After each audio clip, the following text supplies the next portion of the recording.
Сәлеметсіздер ме, құрметті оқушылар? Бізде бүгін жаңа тақырып. Дәптерді ашып, күнді жазып алайық. Неліктен екінші Александр патша халық еркі ұйымының құрбаны болды? Жалпы бұл тұлға жайлы қысқаша айтып кетсек, иә. Бірінші, Ресей империясының патшасы 1855-1881 жылдар аралығында жазып аламыз. Азат етуші патша деп аталды басқаша, және 81 жылы террористік әрекеттен қаза табады. Екінші Александр жүргізген реформалар 1861 жылы крепостное құқықты жояды, сот реформасын жүргізеді және әскери реформаны, жалпы әскери міндеткерлікті енгізеді. Жергілікті басқару жүйесі, земство енгізіледі және де білім беру саласы кеңейе түседі, жазып аламыз. Бұл реформалардың кемшіліктері қандай болады? Шаруаларға жер толық берілмейді, салық пен қарыз ауыр болды және әлеуметтік теңсіздік сақталды, сондай халықтың өмірі толық ақталмады.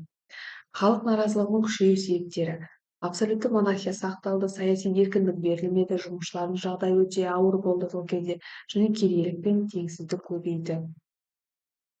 Халық еркі ұйымы жазып аламыз.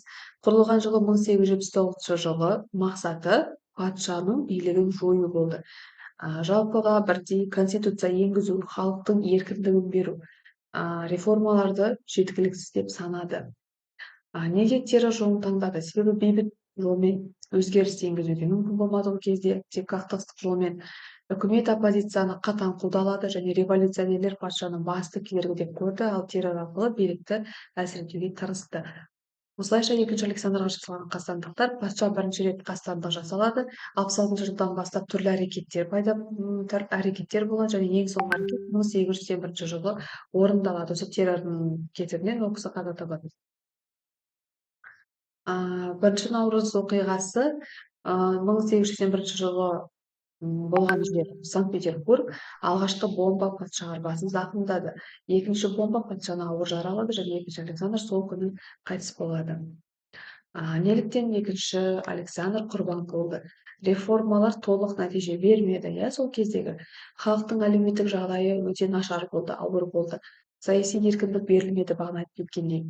Оппозиция қысым күшейді және халық еркі террорды тиімді әдіс деп санады сол кезде. Оқиғаның салдары енді неге әкеп соғады?